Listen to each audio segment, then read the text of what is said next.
right back. Yeah. Okay, so we are recording. This is a basic program first year class. It is the winter year 1 tutorial on Aristotle's Ethics. And we are on class 5, looking at book 4 of the Ethics. Next week we'll do book 5. So that's where we are. This week, you might have been surprised that we get 9 chapters and 9 different virtues, although the last is more of a non-virtue. So we're not going to be able to discuss them all today. I'll ask you at a certain point if there's ones that you want to talk about that we have missed. But where I'd like to start is with a virtue that you don't hear much about now, and it's even questionable whether in modern democratic society we even consider it a virtue. And it's chapter 3, high-mindedness. Not a phrase you hear much about these days, and there may be a reason. That our translator tells us that is perhaps not the ideal translation, that the original Greek word is megalopsychia. And you can tell the 2 parts of that. The megalo, right? We still use that, megalomaniac, great or big. And then psychia is psyche, soul. So another way to translate it is great souled, the great souled person. And we're keeping that in mind as we discuss it. So let's begin at the beginning of chapter 3. Chris, would you read there about high-mindedness? High-mindedness, as its very name suggests, seems to be concerned with great and lofty matters. Let us take the nature of these matters as the first point of our discussion. It makes no difference whether we investigate the characteristic or the man who is characterized by it. A man is regarded as high-minded when he thinks he deserves great things and actually deserves them. One who thinks he deserves them but does not is a fool. And no man, insofar as he is virtuous, is either foolish or senseless. This, then, is a description of a high-minded man. A person who deserves little and thinks he deserves little is not high-minded, but is a man who knows his limitations. For high-mindedness implies greatness, just as beauty implies stature and body. Small people may have charm in proportion, but not beauty. A man who thinks he deserves great things, but does not deserve them is vain, though not everybody who overestimates himself is vain. One who underestimates himself is small-minded, regardless of whether his actual worth is great or moderate, or whether it is small and he thinks that he is smaller still. A man of great deserts, it would seem, is most liable to be small-minded, for what would he do if his deserts were not as great as they are? Thus measured by the standards of greatness, the high-minded man is an extreme, but by the standard of what is right, he occupies the median, for his claims correspond to his deserts, whereas the others exceed or fall short. Okay, let's stop there. And let's talk about do we still admire this kind of a character, high-minded man, or doesn't this work in a democracy? We wanted to be humble. I'm not answering your question, but when I read this, I felt the same thing, like high-mindedness. We're excoriating that a little bit. What they're saying to me, the great Greek heroes are great heroes and should be accordingly, praised and accordingly gifted, etc., because they are great. As opposed to, anyway, I had the same kind of like modern society. Where does that fit in right now? Mm-hmm. It's interesting. I can understand the 2 extremes.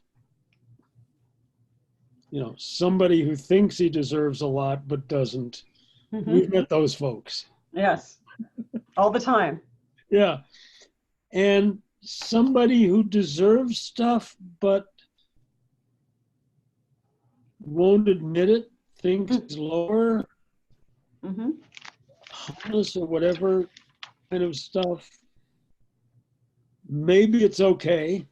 Maybe he knows he's great-minded and doesn't want to stick his neck out, but maybe it's correct. You know, maybe he doesn't deserve. Oh, well, actually it looks like there's at least 4, because Yeah. there's also the person who deserves little and thinks he deserves little. So Yeah, and that's he's okay. right about it. And he says, oh, he's a man who knows his limitations. Yeah. You know, that's not No, bad. Yeah, To sounds say, like to say, hey, I'm no great shakes, and I know it. yeah, it It's sounds like, like okay. he's the opposite of the true-minded or the high-minded, Yeah, whereas the others are the two extremes. yeah. But you said, Norm, you feel like you could understand the extremes, but have we really met a man who goes around saying, you know, I think I deserve great things, and I do. Yeah, I'm wondering if he's going to be saying it. Mm, Yeah, I agree. okay. I think that today, if you thought that, you would think that it would be wise not to say it. Mm, But I think I can understand those people, but we're not going to hear about them in that sense. mm-hmm. I know I'm good, and I deserve it. Mm-hmm. I mean, the phrase going through the back of my mind is what I say about Shakespeare every once in a while after a really good scene. And he Mm-hmm. sits back and says, damn, I'm good. Yes. Yeah. The Patience on a Monument scene is the one for me Mm. in Twelfth Night. Mm-hmm. Closest thing I can think of, and I don't know, I may be unfair here, is the Kennedys Mm-hmm. in the 60s. Mm-hmm. And I'm wondering, that made me think of Eisenhower, but to think of him in terms of generals. Generals who know that they're good Mm-hmm. and have risen and have gotten the recognition. And when it comes down to the crunch, know what to do Mm-hmm. and know who to talk to for advice. I mean, they've got, Eisenhower as a World War II general has a right to be pretty proud of himself. Mm-hmm. And probably was. I mean, certainly when he's with other military people, he's going to get his due. But he didn't, he knew it within himself, Yeah, but he didn't have to express it to other people. right. I think it just showed. And it's not just you salute a general. Mm-hmm. Mm-hmm. So maybe what's bothering us is the people who say it of themselves. Mm. And you're right, maybe they don't. Yeah. Or act in a way that they do feel they are better Mm-hmm. Yeah. without saying it, but act as if. Yeah. You know, when you walk into a restaurant, they expect to have people come running up to them and in a club or something. Mm-hmm. Yeah. Like Yeah. Dallas or whatever, going to The implication I'm reading is more the birthright that Bill kind of referred to. I'm a Kennedy, and not even evilly. I'm not speaking one way or the other. Just, you know, if you grew up like that, you can imagine how they grew up. Like, they are actually special. You know, all they're exposed to in the world, and all the connections and all the rest. And I think of the Roosevelts and all. You know, Yeah. it's really more the patricians Mm-hmm. that we would call patricians. A general, most of those I don't really know. I'd have to think of each one, but they probably grew up in much more humble circumstances and became great, but by defined by a journey, not by Rockefellers. not by birthright. Mm-hmm. Rockefellers and it's didn't run not- around saying how great we are. They just did great deeds. Yeah. They spent their money for the welfare, society, and they ran for offices, but But they didn't Right. talk like current politicians. if you were born a Rockefeller and I wasn't, so I'm not revealing Mhm. anything. I mean, it's not their fault that they were born John D. Rockefeller. My dad made all this money. It's what you did with it. I think that's, how did you deal with that and what you do with the money? Mm-hmm. Compared to some of the Hilton family, Mm-hmm. one in particular. Yeah. And I mean, I think he's probably talking about an aristocracy like that within a democratic Athens. Mhm. These are not poor people. Well, there's a passage though where he talks about birth, power, and wealth and how connected they are to this virtue. This is around line 1124a20. There's a paragraph that starts gifts of fortune. Norm, do you see it? Would you read that? See. Okay, so it's just beyond the 35, right? Or 820. Okay, It's right at 20. got Gifts it. of Next page. fortune. Gifts of fortune. Okay. Gifts of fortune, it is believed, also contribute to high-mindedness. Men of noble birth, of power, or of wealth are regarded as worthy of honor since they occupy a superior position. And whatever is superior in goodness is held in greater honor. That is why the gifts of fortune make men more high-minded, for they are honored by some people for having them. But in truth, it is the good man alone that ought to be honored, though a man who has both excellence and good fortune is regarded as still more worthy of honor. Whoever possesses the goods of fortune without possessing excellence or virtue is not justified in claiming great deserts for himself, nor is it correct to call him high-minded, for neither is possible without perfect virtue. Their good fortune notwithstanding, such people become haughty and arrogant, and without virtue it is not easy to bear the gifts of fortune gracefully. Unable to bear them and considering themselves superior, they look down upon others while they themselves do whatever they please. They imitate the high-minded man wherever they can, but they are not really like him. Thus they look down upon others, but they do not act in conformity with excellence.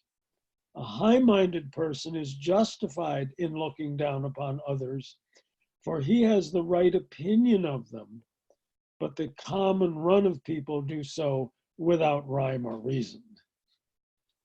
Go on. No, let's stop there. Okay. So what is Aristotle's take on aristocrats in connection to this? That last sentence result? does me in. So I'm all ears. Yeah, that last sentence is very undemocratic. But let's look at what went before. What's he saying about wealth, noble birth, power, and this high-minded person? I think it's what we were saying ourselves earlier, by and large.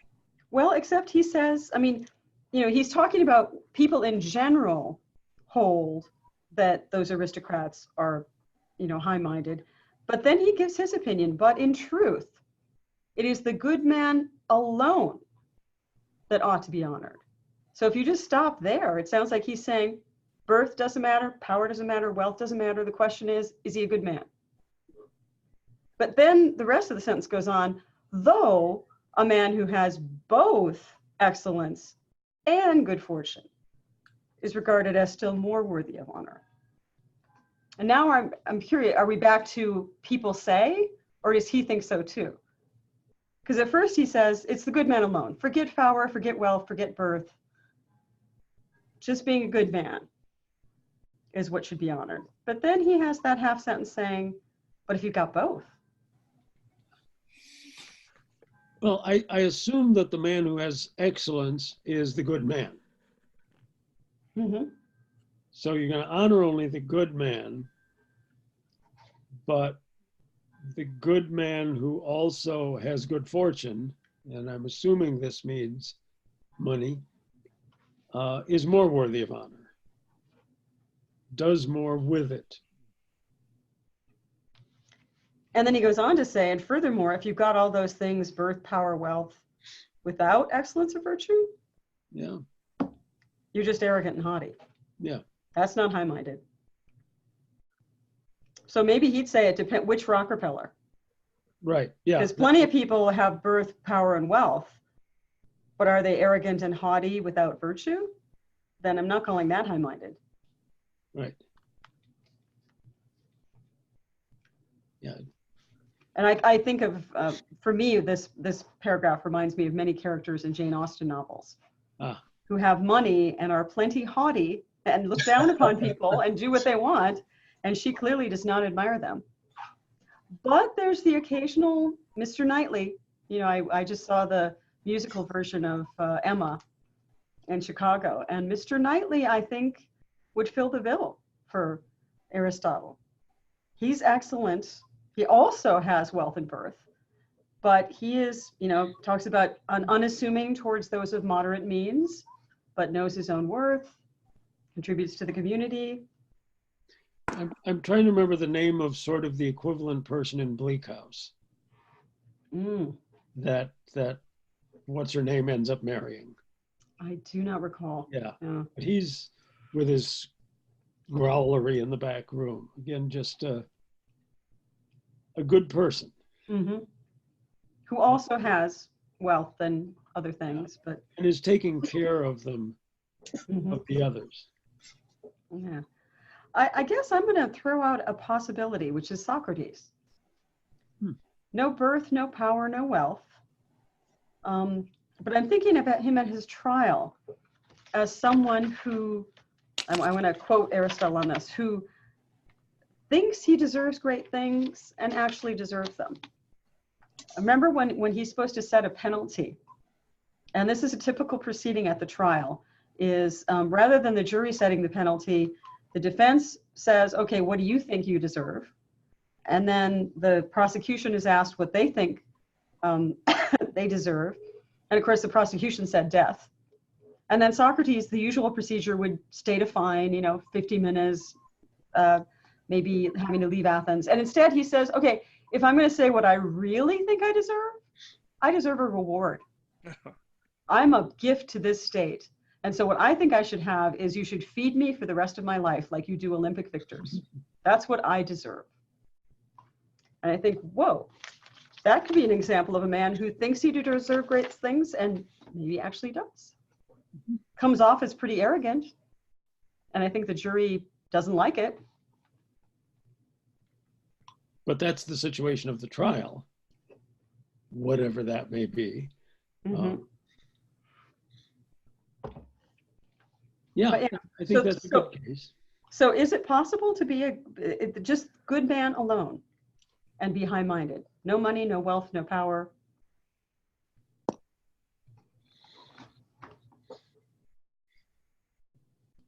But you just good and you know it, and you know what you deserve, and you don't settle for less.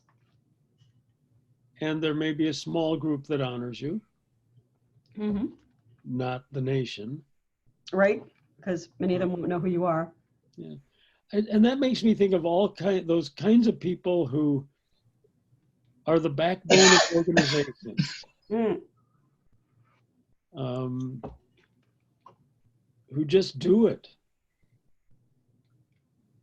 And probably know they're doing a good job and think they deserve honor and get it, at least when they retire. I'm thinking of one from a conference we were at last year. So, yeah, I think this can be more localized than just national. I mean, we've named famous people, of course. Yeah. And even Socrates is kind of famous. Yeah. I'm thinking, you know, there was a recent film, A Quiet Life, or I'm not quite sure if that's the name of it. It's about a man who, based on a real man who said no to the Nazis and of course ended up in a concentration camp. But he was German. And when these things came through that he disagreed with, he said, no, that's not right. I'm not going to do that. And the title is based on an epigraph for the novel Middlemarch. That's one of the novels we read in the basic program. Norm, were you in that sequence that read that? Yeah. Dorothea, the main character, is something of an aristocrat, but she's a small town. No one's going to know her name. And the book ends by saying something like, you know, the lives of you and me are the better for people like her who lie in unmarked graves. Yeah, yeah. But who do the right thing all the time. Yeah. I think that was actually the one quarter I missed, but I've had courses with all of the books. Mm-hmm. Yeah. Just Yeah, to- it's Just to check, what you're describing is the notion that, if you will, ordinary people who are good people could be high-minded, but what's written in the beginning of the section on high-mindedness says, Mm-hmm. a man is regarded as high-minded when he thinks he deserves great things and actually deserves them. So the final phrase is what we've talked about, which is, this person is so great, they deserve these things. But the first phrase, I just don't find many people have that kind of mindset is, I think I deserve great things. Yeah, and you're right. The great might be important there. The great athletes do, Michael Jordan from Chicago, he was great. Yeah. He thought he should be great. That's the competitive spirit. So great athletes, many politicians, many, top level business people, if you could see that. So to me, the original discussion was about, can you be patricianless and still be high-minded, I think is your question. And I'm not sure. You might be right that you've got to be great in some sense, maybe not wealth or power or birth. Yeah. But people have to look at you and say, that is a great human being. Yeah, the top of the game, the best the best ballerina, the best. And because I think some of them you have to develop that if you're going to be that kind of person. I'm going to be the best gymnast. I'm going to win an Olympic gold medal. So anyway, that's how I read it. I'm going to put a little, back in that original phrase, put a little problem in it. When he thinks he deserves great things and actually deserves them, there's nothing in there about getting them. Oh, well, and along those lines, I want to go to the passage he talks about honors. Yeah. Because this high-minded man isn't particularly interested in honors. I take it awards, money, titles. And so we need to deal with that question. So 1124A5, because it starts out saying this high-minded person is concerned with honor, but then not so concerned about getting honors from people. Bill, would you read that? A high-minded man then? Got it. A high-minded man is then primarily concerned with honor and dishonor. From great honors and those that good men confer upon him, he will derive a moderate amount of pleasure, convinced that he is only getting what is properly his or even less. For no honor can be worthy of perfect virtue, yet he will accept it because they have no greater tribute to pay to him. But he will utterly despise honors conferred by ordinary people and on trivial grounds, for that is not what he deserves.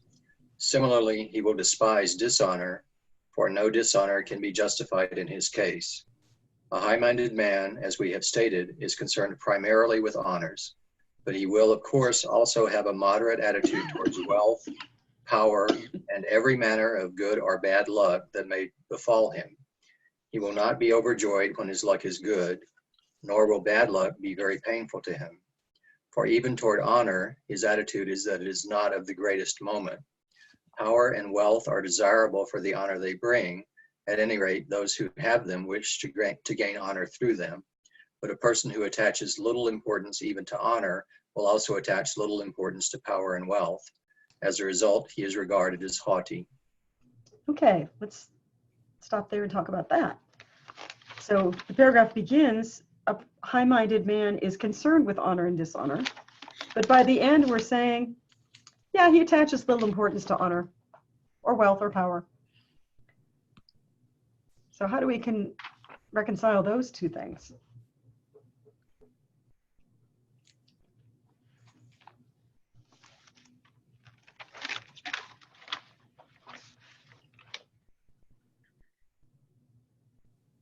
I'm almost feeling two different kinds of things there between honor and honors. Certainly in English, they can mean different things. And I suspect the Greek words bear two meanings too. Yeah. So say more about it. and again, I'm thinking of the person who retired, who was an important office, like executive secretary for this organization. It was a librarians organization, who had served for 25 years and had done a good job. And certainly could see herself as having done it with honor. In the end, there was the retirement at the annual meeting, and she received honors, flowers, and some nice speeches, which were not immoderate. And that just strikes me as this kind of person who does the job, knows, in this case, she is doing a good job, and that's who she is, Mhm. and knows it. I'm not going to do a lousy job. Okay, and so doesn't need the external honors Right. of the plaque, the watch, the Yeah, I mean, The all cup. through the job, she's going to get compliments. Thanks for doing this for me. Thanks for being on top of this. And knowing that she is. And a nice retirement, not the watch, but, you know, real honors from people who care about her.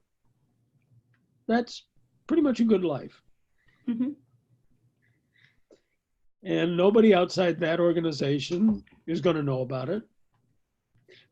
Nobody's going to know how much she complained about it to her family, unless they talk, which she probably didn't. Mm. This would have been a librarian. I can't remember if she was an employee or not, but just did. Everybody appreciated her and understood her and knew she was doing a wonderful job and know they're going to have a hard time after she retires. Mhm. And that kind of strikes me as this. She's got a right to think that. Mhm. Not in a big sense, just in a small sense, just in her own group. Job well done. And I know it was. Yeah. Well, let's see how far we think that goes. Yeah. Would the high-minded person be content to have done good things, done the right thing on various occasions, great at whatever they did, whether it was basketball or generalship or running this association, and therefore, if they get plaques and awards and titles, it's fine, but if they don't, it's fine too? Or is part of being great in this being honored for being great?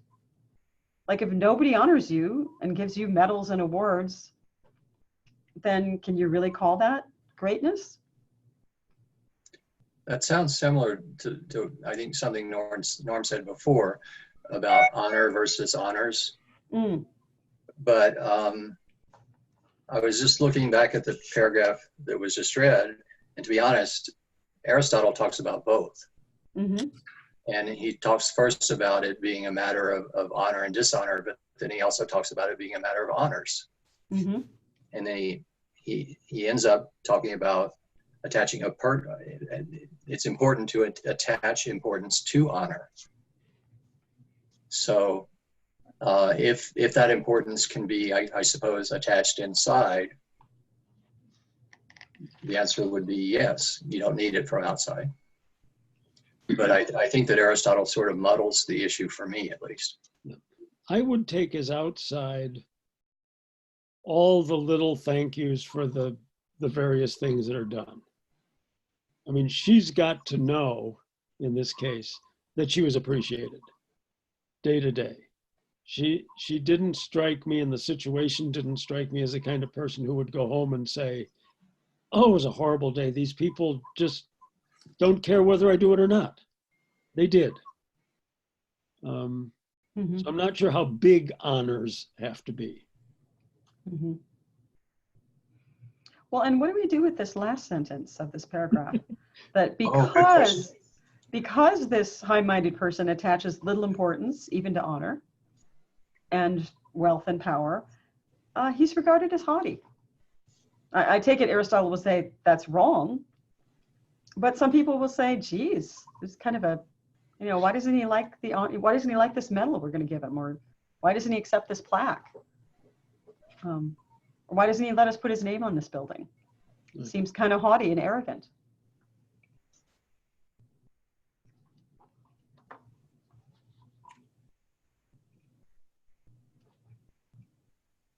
So it sounds like sometimes great-souled man might do things that put people off because they expect people to like honors and power and wealth. Most people do. Most people put their plaques up on their wall and want to display them and show people.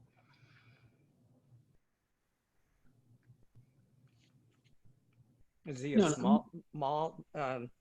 small-minded man, falls short both in view to his own deserts and in relation to the claims of anyway, small-mindedness comes to mind. The people who attach too much importance to honors, you mean, and plaques, and or who might not have been listening well, but to who think this isn't necessary. This is, as a matter of fact, this is sort of stupid, these honors. Well, this is actually the high-minded man. He's a little above it, according to Aristotle. He'll accept some, but he's kind of above it. And it sounds like people can kind of detect that, and they maybe resent it a little and say, yeah, it's kind of haughty. And I think we've all heard stories about this. People who were going to be honored for something and they said, no, thanks. I'm not going to that banquet. I don't want that plaque. Don't give me that title. And people do resent it a little, I think. Yeah. Which leads to, Bill, I think it was you who commented on the next paragraph, the final line. We haven't really talked about it yet, that this is around 1124b5.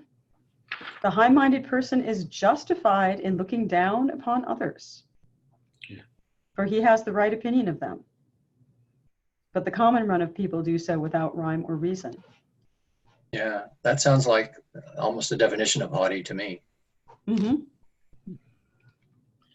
I'm wondering, because looking down really contains that, and I'm wondering if that's as accurate a term as we think. A translation issue? Yeah, yeah. I would not know. Do you know, Cynthia? Or Well, given the context, I mean, the sentences before, he's talking about people who have wealth and power and feel themselves superior and look down on people. And they're imitating the high-minded man, but they are not actually superior. So they look down on people, and they shouldn't, because they're no better. So they just have money and wealth. But then he says, but the high-minded man is justified in looking down on people. So we're back to this, not only I deserve good things, but, I'm kind of better than most of you guys.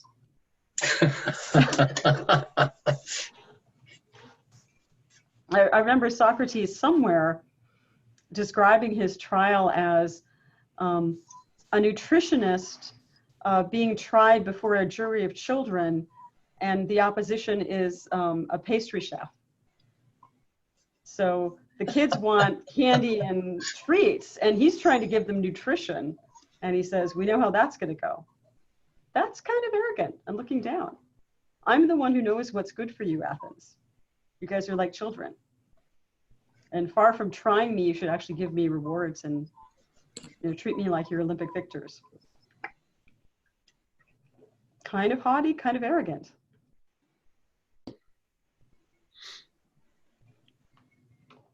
So yeah, I wonder if high-mindedness is, a kind of aristocratic virtue that we Democrats, modern Democrats, don't like the sounds of. Although he says people in his era didn't either. They thought it was haughty as well. Not just one of the folks. Not one of the folks, yeah. I'm reminded of a story about George Washington that someone of the famous people around him who didn't know him very well said, he always acts like he's so superior. And he said, I'm going to go over to him and I'm going to just give him a hug. And the person he was talking to who knew Washington well said, yeah, you go ahead. You do that. And he went up to Washington and he couldn't. There was just something that Washington gave off that it was like, you do not approach me in that manner. So Washington was beloved, but he had something of this hauteur about him that was not democratic and not everyman. Yeah. And you wonder, I mean, it would be interesting to know when, is he at one level respecting the office of president as well as not wanting it? Mm-hmm. He is an aristocratic landowner, slave owner. Mm-hmm. He was a general. You probably don't go up and hug a general Mm-hmm. unless you really know him. Yeah. Certainly not when he's being official. Mm-hmm. But yeah, I can see Washington there.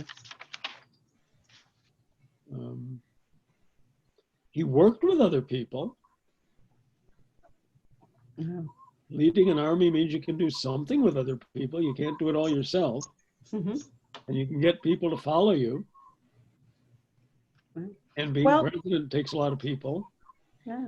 Well, and he also, they talk about the high-minded person's attitude toward others. This is around, continuing where we were looking, 1124b15. A little further down.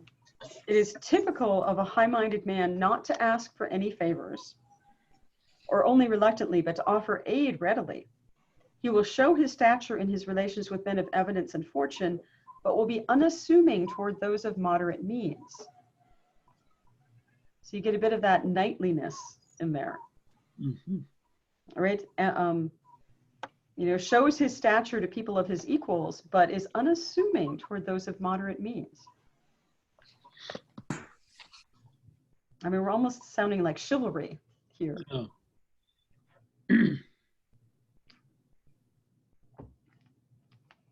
Or just what we would today call courtesy.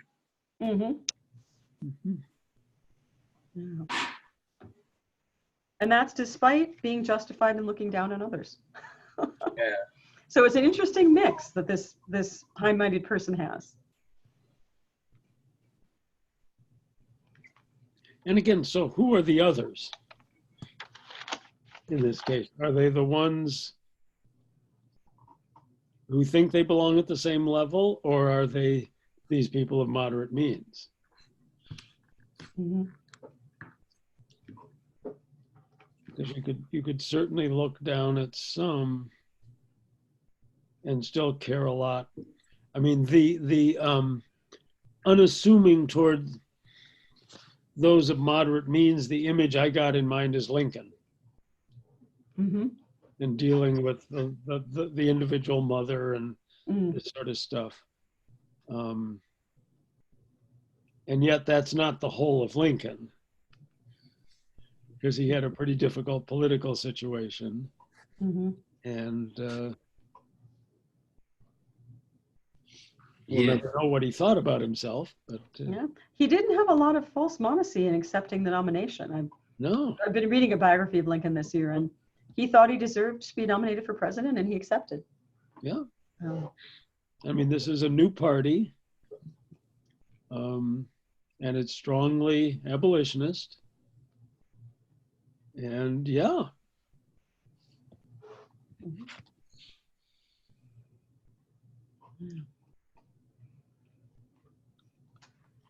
Well, I think that probably is the virtue that I think we modern Democrats struggle with the most. Yeah. That Aristotle talks about in this book. But are there others that you wondered, is that really a virtue for the modern world?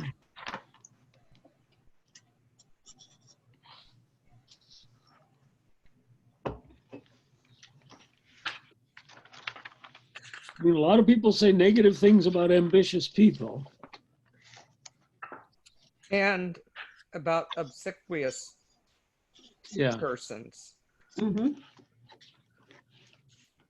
Well, Magnificence is not something that I think we typically associate with virtue today, although I think Aristotle kind of tempers that in the way he describes it. Yeah, it is not, and it's this is section 2, and a few things that we said about the high-minded man kind of reminded me of this section on magnificence. Let's read the beginning of that. Jim, would you read Sure. beginning of section 2? Sure. It seems logical to discuss magnificence next, for it too is evidently a virtue concerned with material goods. However, unlike generosity, which covers all actions involving material goods, magnificence is confined to those that involve spending, but in these it surpasses generosity in scale. For as the very name suggests, it is a suitable expenditure on a grand scale. Now, a scale is relative. The expense of equipping a trireme is not the same as that of heading a sacred embassy. What is suitable is, then, relative to the person, the circumstances, and the object. A man who, like the proverbial, to many a wanderer did I give, spends appropriate amounts on insignificant or only moderately important occasions, is not called magnificent. But he is if he does so on important occasions. A magnificent man is generous, but that does not mean that a generous man is magnificent. The deficiency of this characteristic is called niggardliness, and its excess vulgarity, gaudiness, and the like. It is an excess that does not consist in too great an amount spent on a proper object, but in putting on a showy display on the wrong occasions and in the wrong manner. We shall discuss them later. Okay, let's stop there. So magnificence is a subcategory of generosity, but it sounds like not everybody can be magnificent, right? Maybe most.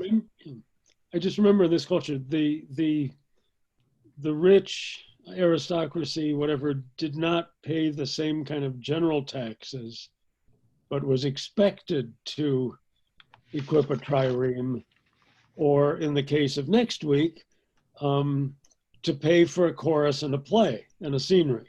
Mm-hmm. And if my sense was right from reading that the Choregos, this person for the Oresteia, did a lot more than was required and showed off a good play well, that would seem to be magnificent. Okay, so there would be. You know who he is. So there would be an example. Yeah. Of magnificence. And this is a very Greek thing. Mm-hmm. Although yeah. we see it now. You know, if you go to Shakespeare Theater, you'll open the booklet and you'll see names of donors. Right. And of course, you know, the donors who give more get a bigger typeface and a nicer name. You know, the inner circle, the dress circle, the Shakespeare supporters. So there still seems to be an honor if you have money and giving it to community things like a play, a building, you know, something for the public. And that seems, and not everybody can afford to be on those lists. And in more and more like university cases with some of these companies, it sounds like they want something back at times. So have they given to a school within a university and they expect it to present its point of view? Mm-hmm. Then we're out of this. But simply, yes, I've got a lot of money. I could hoard it all away. I could spend it all on yachts, but I'm going to donate it to this university. Mm-hmm. Well, and people want their name. Yeah. They often do, yeah. That's part of magnificence, I think. You know who did it, but they did it. Mm-hmm. Certainly, University of Chicago depends on that. Mm-hmm. Certainly, Zoe has been a beneficiary of that. Well, she is a named chair. Yeah. And that's somebody's magnificence, yeah. Yeah. What would be a way of doing it badly? Because he said, but some people can give money and spend large sums, and it's vulgar and gaudy. Can we think of examples of that where you did it wrong? You know, because remember, it always has to be to the right people for the right reasons in the right way. So you've got a lot of money and you spent it, but you spent it in such a way that was vulgar and gaudy.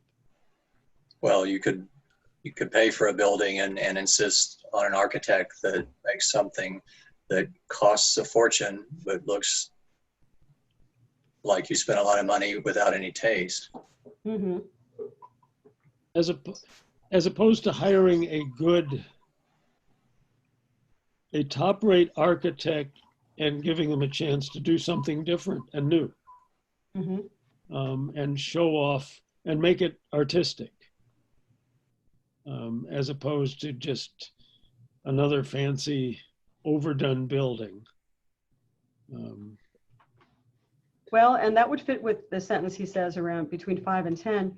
He will try to find out how to achieve the most noble and suitable result, rather than how much it will cost him and how it can be done most cheaply. Yeah, yeah. That would be the niggardly, I gather. Yeah. I want a fancy name I can put my building on, but get the cheap stuff to build it, except for the sign with my name on it. Well, and maybe even back to your note about universities, some givers have a lot of things that they want. You know, they put a lot of, what's the word on the gift they give? Conditions. Restrictions. You have to do this, you have to do that.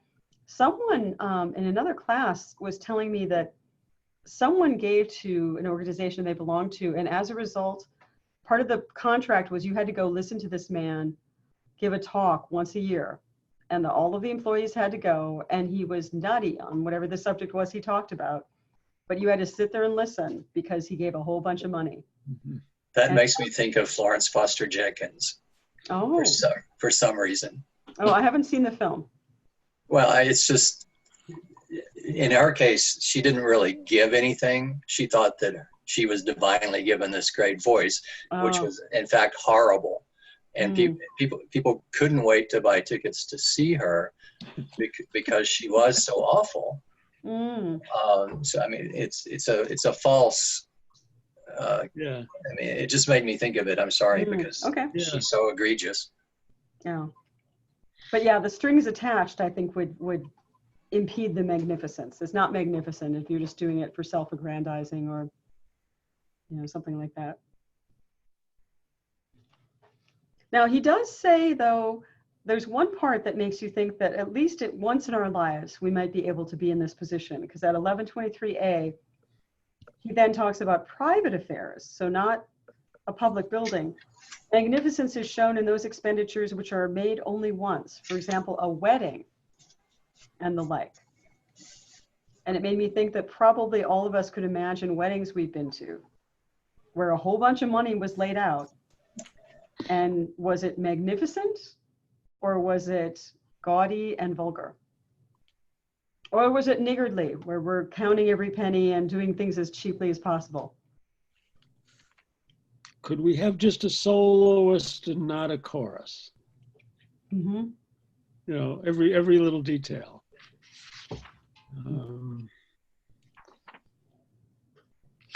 So there are times when even we common folk might be able to display our magnificence or not. And one of the horrible things that just struck me with a funeral or wedding, preacher, surely you know how much my mom helped the church. I'm sure you'd be willing to donate your time. Oh, And that's what he calls bookkeeping, exact bookkeeping. Yeah, and not understanding how much the preacher probably depends on that money as part of the income. Yeah. Yeah, that sounds like that would not be magnificent. Yeah. Just to share a thought, as we talk about magnificence and high-mindedness, with the similarity that, is it really about patricians? You have to have wealth to even start, to even think to be in that class. In the Greek city-state, at least as I understand it, I mean, the city-state was their reason, for existence, or one of their main things. And we look at it as like these guys, what is being described are arrogant, conceited, negatively rich people, all those kind of thoughts. But in their world, it might be, this is what they should be doing. They're good people and they have the money, and their whole thought should be about what's good for the state, we would have more of a, hold off the state. Don't pay taxes, Yes. right? So Hmm. just a thought. Well, and maybe, I mean, he talks about, you're right, the state as their community. But in other cases, I wonder if magnificence can be about whatever you consider your community to be. So it could be your small town, it could be your university, it could be your ethnic group. Okay. Maybe you endow a scholarship or something for someone who came from your background or something like that. So but you're right, for many people, the state would not be, they wouldn't feel that tie to it. Like, of course, since I have a lot of money, I should be giving back to the state. But they might feel that way about some other group that they're a part of. Yeah. Well, let's go back a chapter, because magnificence is really a subcategory of this larger virtue of generosity, which is open to everyone. And I guess part of what I was interested in there is that it's not just about what you give, it's about where you get it. That the generous person has to be thinking not just about who to give to and when to give to and the right time to give to, but where to take from. And I'm trying to find the place where he talks about that.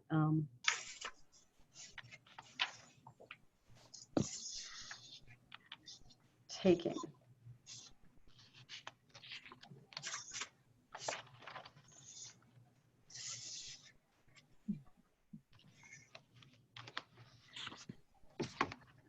Well, I think at least maybe the one place I can find for sure is the extremes of the virtue don't care where they take from, and that's a problem. Maybe let's start there, and then we can go back to the virtue itself. So this is towards the end of that section. It's 1121B, around 20, where he's starting to talk about stinginess. Cynthia, Yes. just in case this is what you're looking for, Yeah. just above 1121A, 1121A. Okay. around 30. 1121A, around 30. You will take the right. Yes, there you go. Yeah, that is partly what I was looking for. So let's start with that one, because that's where he talks about generosity as taking from the right places too. Since you found it, Bill, would you read it? Sure. So we're above 1121A at around 30. Now, since generosity is the means in giving and taking material goods, a generous person will give and spend the right amounts on the right objects in small and great matters alike, and he will derive pleasure from doing so. Also, he will take the right amounts from the right sources. For since the virtue is a mean both in giving and in taking, he will do both in the proper manner. Honest taking goes with honest giving, and any other kind of taking is contrary to it. Okay, let's pause there and just talk about, I think if most of us define generosity, we would mostly be interested in how you give. But for him, it's just as important how you take. And I wonder what people thought about that. Take the right amount from the right sources. I have a good example, dramatic. I've just been working on Chekhov's Cherry Orchard with the family that's going to lose the cherry orchard, has no money, but the matron is almost generous without being able to stop it. And the example is they can't feed their servants more than beans, but a homeless man walks through their country gathering, asks for alms. All she has with her is a gold coin, and she gives him that. And the older daughter, who's sort of the housekeeper, says, "You did what? We can't feed the servants. And you gave him a gold coin." And that reminds me of last quarter, Crime and Punishment, and the guy taking from his mother. Yeah. In a way that really bankrupts her. And in the same way, he essentially throws it away. Yeah. So it matters, yeah, both taking and giving matter. And he's not for the person who gives to everybody all the time. Looking at the page before at 1120B, he will not, however, be careless of his personal possessions, since he wishes to use them as a means of helping others. He will not give to anybody and everybody, so that he may have something to give to the right people at the right time and where it is noble to do so. So that cherry orchard example seems like a good example of that, Norm. Yeah, and not one that hurts, but I'm thinking, was it Dale Carnegie who always had dimes in his pockets and gave them away to kids as he was walking the streets and stuff? Indiscriminately to anybody, which was nice, but it didn't cost him anything. And I think Aristotle would say that's extravagance, that's not generosity. Yeah. And it's I don't think it was a very large part of his income. I mean, I could get $20 of quarters and walk down the street and give everybody begging a quarter. Depending on how many there are, it wouldn't break me. But I'm not sure what the generosity there is. Yeah. Well, in fact, let's read what he says about extravagant people, because I think a lot of people would call this generous. Oh, so generous, gives to anybody who asks. And he says, no, that's not generous, that's extravagant. So we're at 1121A30. Maybe you would read there, Norm. However, most extravagant people. Got it. However, most extravagant people, as we have pointed out, also take from the wrong sources and are in this respect stingy. They tend to take because they want to spend, but they are unable to do so with an open hand since their own resources are soon exhausted. As a result, they are compelled to provide means from elsewhere. At the same time, their indifference to what is noble makes them take indiscriminately from any and every source. They have an appetite for giving no matter how or from what source. For that reason, their gifts are not even generous. Their gifts are not noble. They're not given because it is noble to give, and they are not given in the right way. On the contrary, persons of this sort sometimes make wealthy those who ought to be poor. They would give nothing to people of respectable character, but much to those who flatter them or provide them with other kinds of pleasure. Hence, most of them are also self-indulgent. They are easy spenders and squander their money to indulge themselves. They incline toward pleasure since their lives are not oriented toward what is noble. Okay. Yeah, he makes extravagance sound like a real vice. I mean, most of us, I think, don't think this way, and I guess I wonder what we make of it. I think most of us just kind of unthinkingly would say, oh, isn't that great? He just gives willy-nilly, goes down the street handing out quarters, gives to every charity that asks him. Can he afford it? I mean, that's the issue. Is he taking food off his family's table? Or can he afford it? I mean, there are lots of good causes. And I can certainly understand spreading money around rather than taking one organization or thing as your only beneficiary. But that can work too. You know, some organizations have people who've given a lot to them. Probably even at that point, they're not the only ones they've given to. But, you know, the difference between giving a good amount for a good cause to a major university and splitting that amount up between 25 universities, it'll go into the annual fund and won't do very much other than be money. And it will look good to some people. Yeah, and he also says it's probably not good for them. They have an appetite for giving. Yeah. Right. It's almost their gifts are not generous. They're not noble. You know, in a way, they're just satisfying a craving. They're self-indulgent, he says. I'd almost wonder if we could go to almost an addiction. Mm. What's going to happen? Addicted to giving. Yeah, what's going to happen if I don't give to this? Mm-hmm. I don't think the cherry orchard woman is quite that far, but it's automatic. Somebody asks her for money, she'll do it. And in the play, several characters know she's a soft touch.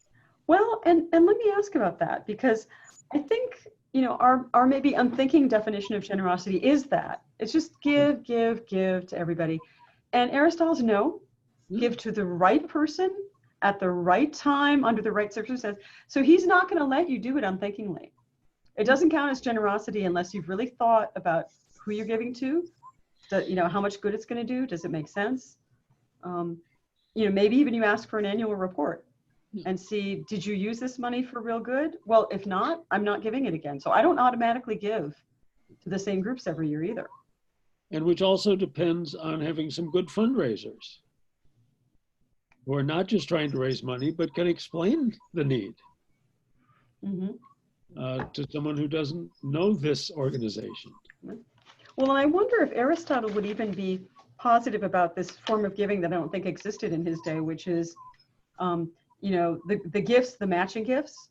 Yeah. Like, I'm going to give so much, I will match every gift. So what you're doing is you're encouraging others to give. You know, it's a kind of smart way of doubling the gifts of others. Although often those are set up so there is a maximum. So Aristotle might be okay with that, I would think, if it's within your means. Yeah, if it's within your means. Yeah. And I would say, no, I'm thinking of WFMT and all the matching gifts and the fund drives, which are arranged. I mean, in a sense, I'm suspecting these are gifts that would have been given anyway by the richer people or by groups of people. But if it's an incentive, maybe you'll get more in. You know, this is the point at which we could use a few more other donations. So maybe that will get some people on the phones. And, you know, nobody there is being forced to give. It's the listeners who support it and kind of want the goodies that go with it, but are willing to help the station and lots of other things like that.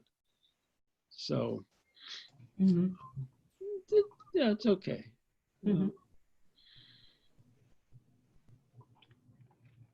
Okay, so we've covered generosity, we've covered magnificence, and high-mindedness. Are there other virtues in this chapter that either puzzled you or you weren't quite sure if you agreed with him, whether they were even virtues?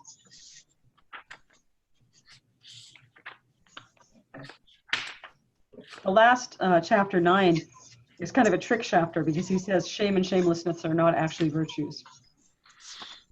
People apparently think they are, but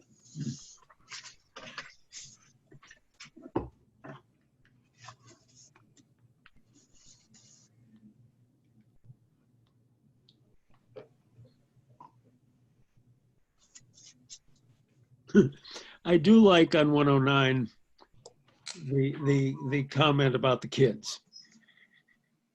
so what, this is in shame and shamelessness? Okay. Yeah, and it's okay, so let's go there. Yeah, let's go there. So we're in section 9, and I think we actually need to read the lead up to the young people, because he starts right out telling us shame is not a virtue.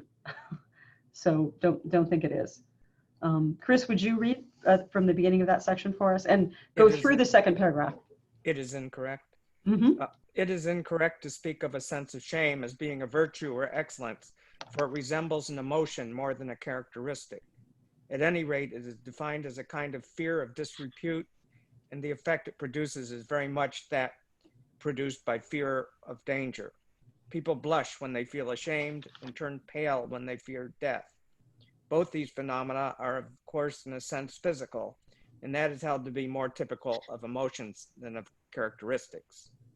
The emotion of shame does not befit every stage of life, but only youth, where we think that young people ought to be bashful because living by their emotions as they do, they often go wrong and then shame inhibits them. We praise young people who have a sense of shame, but no one would praise an elderly man for being bashful, for we think he ought not to do anything that will bring him shame. In fact, shame is not the mark of a decent man at all, since it is a consequence of base actions. Now, base actions should not be performed regardless of whether they really are disgraceful or whether people merely think they are. In either case, they ought not to be performed, and as a result, a man ought not to be ashamed. Okay, let's stop there. So he kind of seems to be saying shame is something we think is good in youth, but you don't want to be in shame when you're older. So it's not a virtue.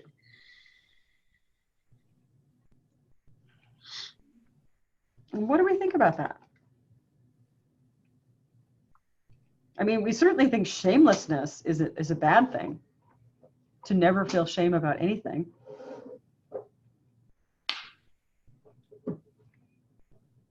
Well, on the face of it, it certainly makes sense that children need a time to learn. And Aristotle seems to repeatedly come back to this, that you need a certain life experience before you can really sort of start to be ethical. That's how I seem to read it. Mm-hmm. And when you're young, seems like a good time to do that. He seems to be saying that what is ethical is the action, and shame is a result of action. It's not an action. Mm-hmm. And I guess shamelessness is the result of having done an action and might therefore fit there too. And children are learning the results of actions. Mm-hmm. I'm thinking some of what he's seeing as emotions, which certainly makes sense for these kids. I know more recent stuff has different brain functions that develop at different times, and the willingness to do stupid things Mm-hmm. without thinking. Mm-hmm. Maybe it's only shame that will get you out of it, but probably not with your friends. Mm-hmm. So it certainly seems to be an understanding of young people Mm-hmm. from observation without the brain science. And so treating it as emotions and being over emotional. And Mm-hmm. yeah, we've met these kids. I wondered if this made sense to Jim too.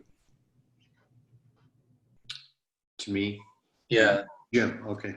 given your background. Yeah, my comment would be that I was actually reading back down here at the very bottom of page 109 on shame. I'm dodging your question a little bit because they talked about shame being conditionally good. At least a man will feel ashamed if he were to act this way. So that, in a way, what I was reading, not that shame is a virtue, but that shame can be a good. Yeah. Mm-hmm. So I was just reading down to that bottom part when you asked me the question. Mm-hmm. Yeah. And he does say it's conditionally good. Conditionally good, right? Yeah. So in the right set, but that gets into the right, the right way, the right motives, all the things that he keeps repeating. Mm-hmm.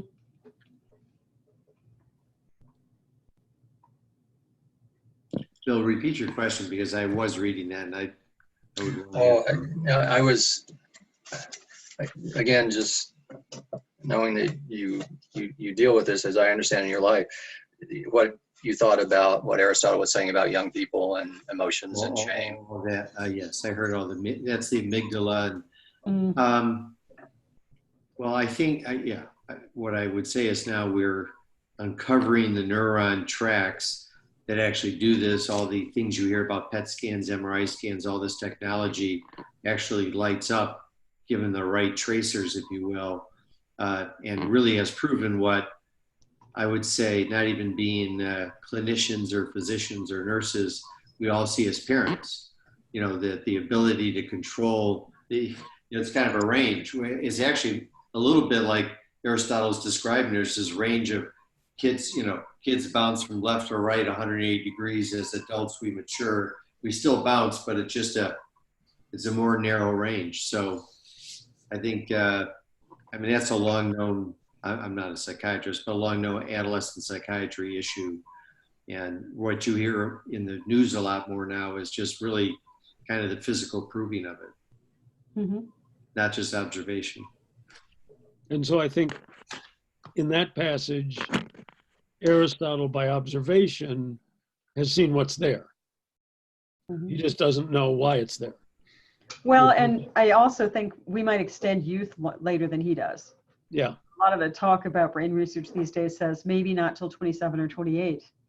Yeah. Are you capable of not, what he says, living by your emotions? Right. Which is what he says about youth. And all parents say those words, they just say them in different ways. Right. At some point with their child. They use Shame. Yeah. Shame on you. Like, what were you thinking? Yeah. What were you thinking? Thinking? You weren't. And we do say, you should be ashamed of yourself. We say Yeah. to a kid. We don't tend to say it to a 50-year-old. It's true. Yeah. Yeah. Maybe to an 80-year-old, by nurses and stuff, again, back to a childhood kind of thing. I could hear that. Yeah. I agree. Yeah, I don't hear the 50-year-old.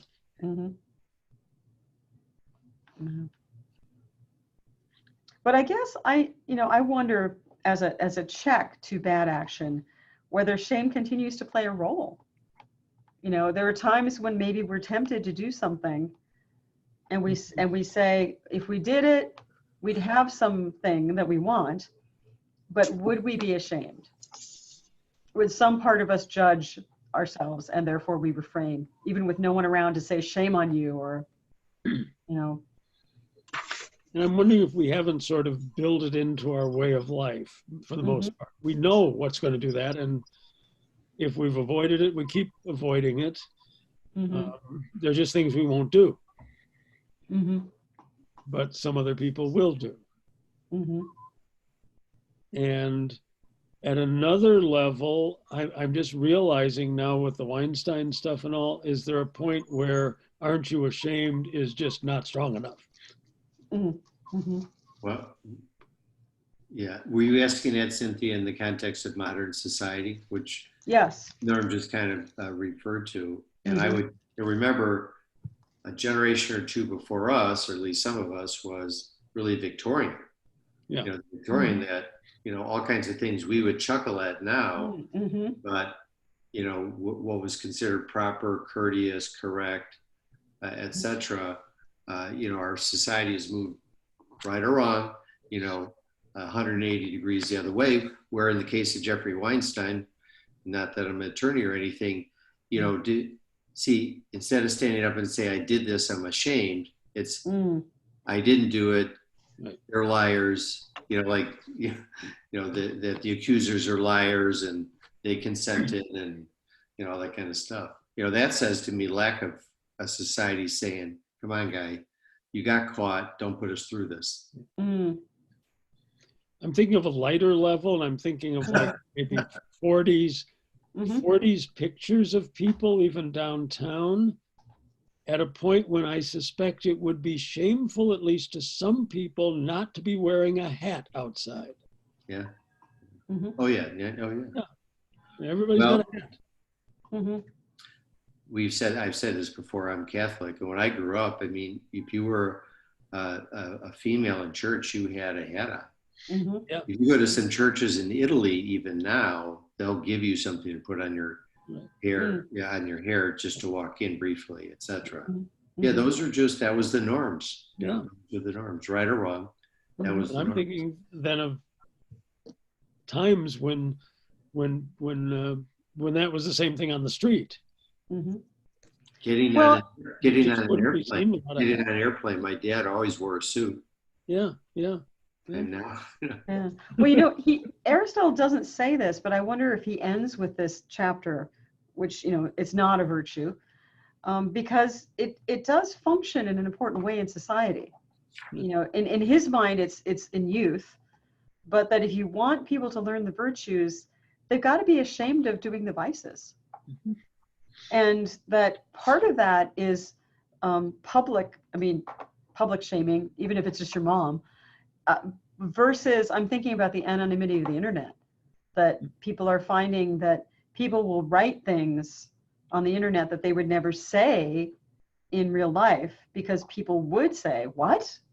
How can you say that? But they'll write it in anonymity. So there's, I mean, part of the shame importance is having a community that to be shamed in front of.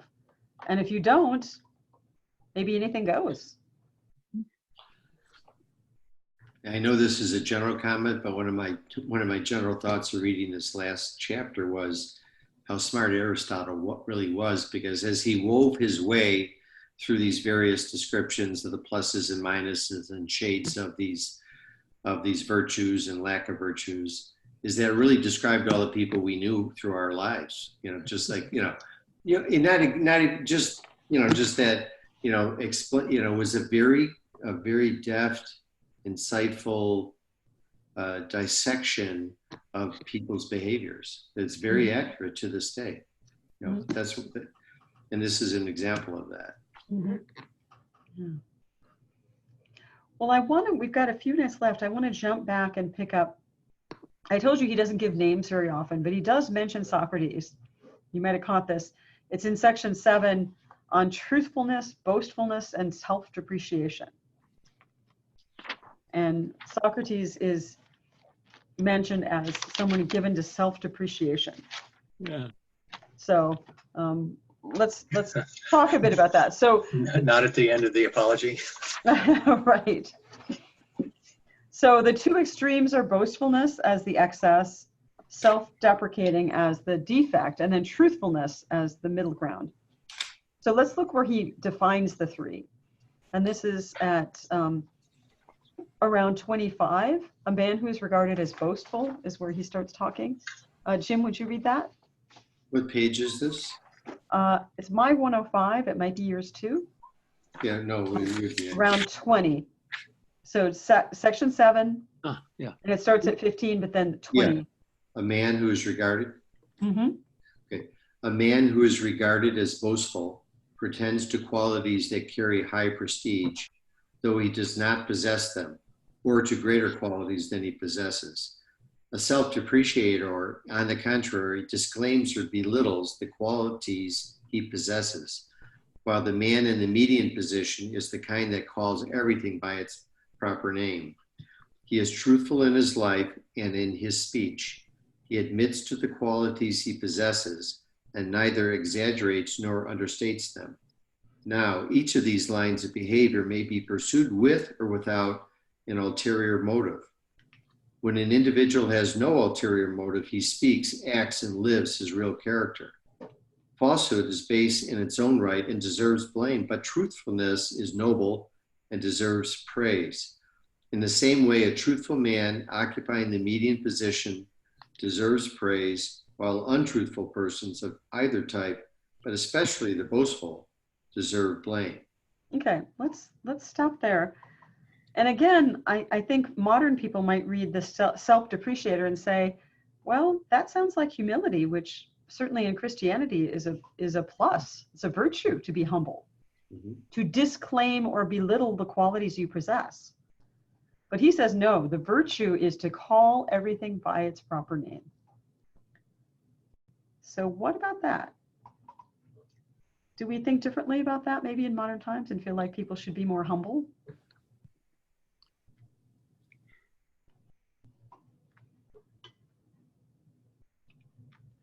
It can really be overdone. Mm-hmm. Yeah. Truthfulness or humility? Humility. Okay. I'm thinking again literarily in Uriah Heep. Oh my. David Copperfield. I'm just an humble man who turns out to be fake at it. Which is really overdone.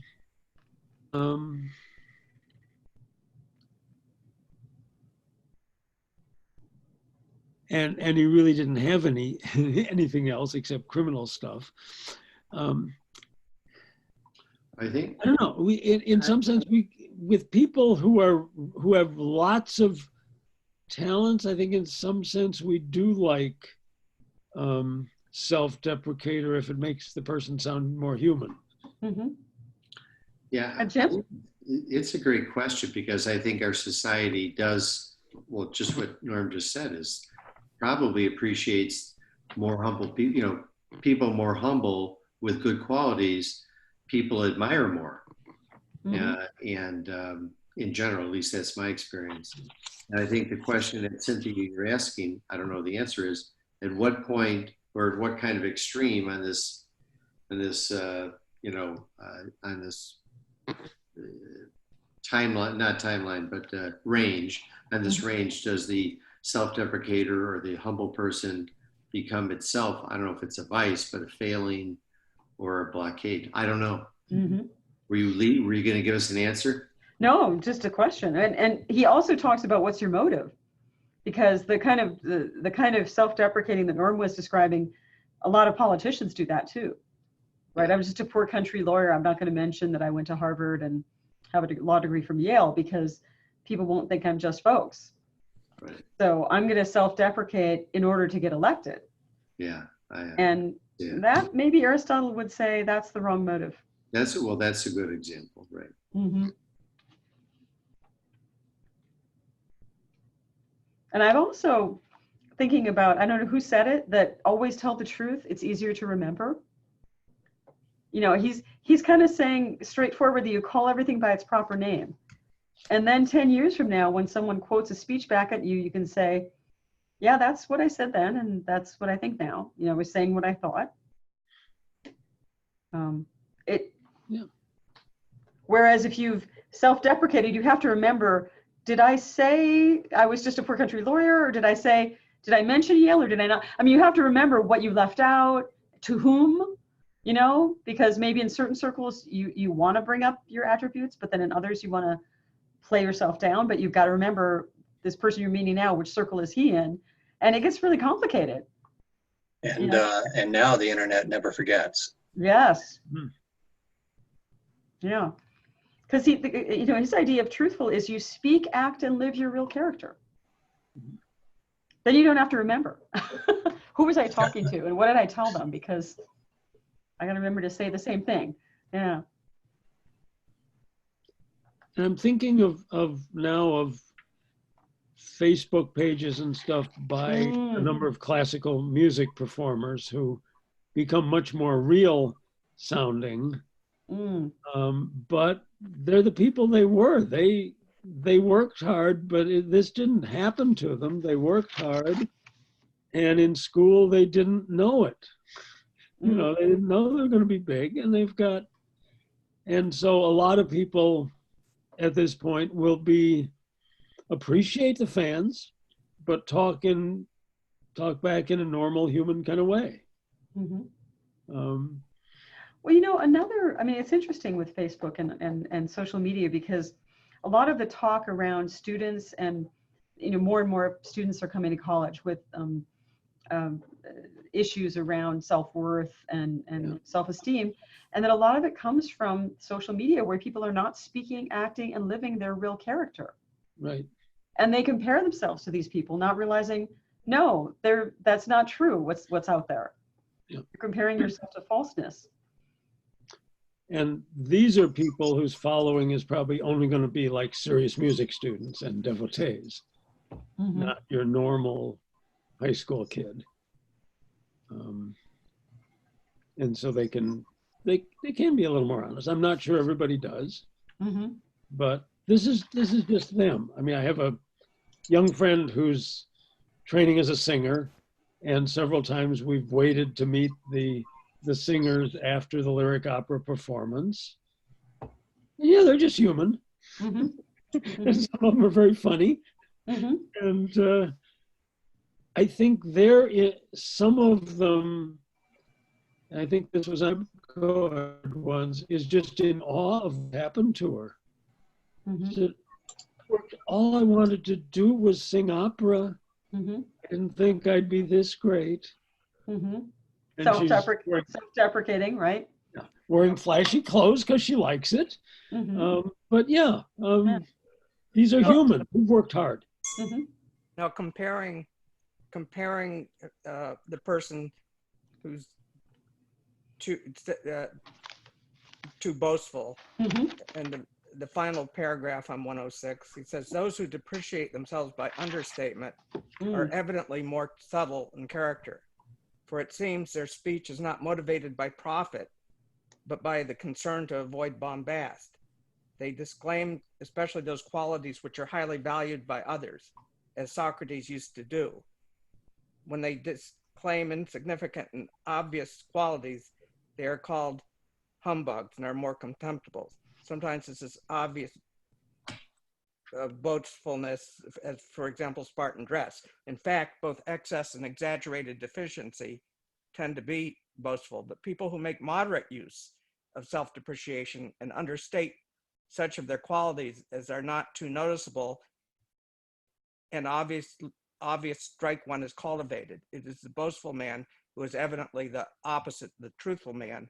Anyway, so it seems like the self-depreciator, he gives more credibility to than, of course, the guy who boasts. So it's not, I think where he explains like Socrates, where he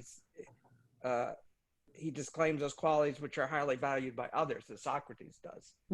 That some of those, so there's somewhat of a service there, particularly if he's doesn't overdo it.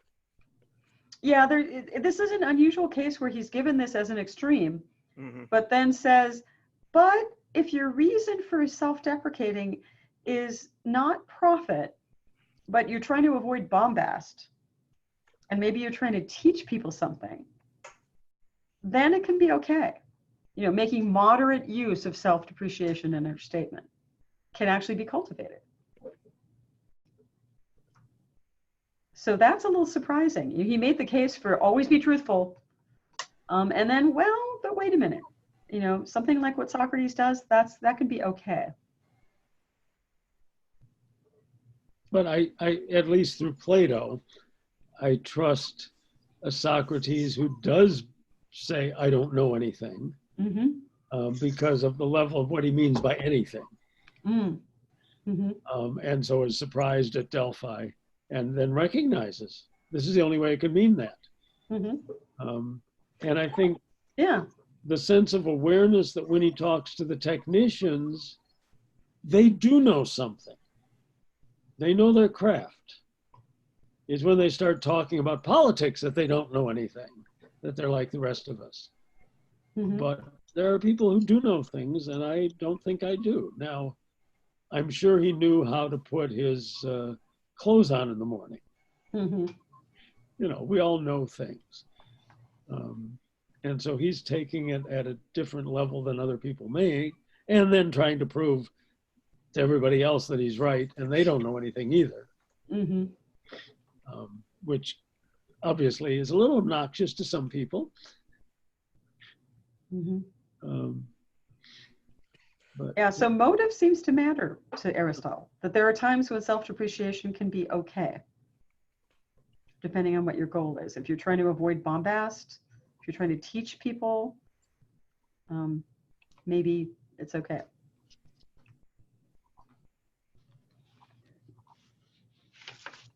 Well, we need to stop. We're drawing to an end, and I want to tell you, you might remember from the Meno, Socrates, when Meno was giving him different virtues, Socrates says, "Don't give me a swarm of virtues. I want to talk about virtue itself." Well, we've had a swarm of virtues in book 4, 9 different sets of virtues of various kinds. Book 5, just one. It's justice. So he thinks apparently so well of the virtue of justice that he devotes an entire book to it. So we're going to go into great detail about the virtue of justice next week. yes. And that's Great. the plan. Yeah. A brief comment, because I had to ask. Older stuff and websites used to give the year calendar. And so I was at Gleacher Center last Thursday and asked Duke. The spring starts the week of March 30th, I think. Does it? I don't have it on me to know. Yeah, so that's what he said. So Okay, so there'll be 1 week or 2 in between. 2 weeks in between. 2 weeks in between, because our last class is March 11th. Yeah. Okay, and we don't have any missing dates. We go right through. And spring Okay. goes straight through as well. Okay, good to know. Okay. So I Okay, wish they'd so- put it somewhere. Yes, yeah, it used to be handier, you're right. Yeah. Okay. And I so- also, a little frustrated in the booklet because I don't know what Shakespeare play is up. Oh, yes, there was some confusion about that. Yeah. Okay. Yeah, I mean, you need to say, in such and such a year, this is the play, and then I can read the rest of the list. Yes, and that was straightened out, but I can't answer you right now. Okay. Yeah. Okay, so I will Have a see good you guys night. all. Thanks. See you. Bye-bye. Thank you, everybody. Good Okay, night. bye-bye. Thank you very much.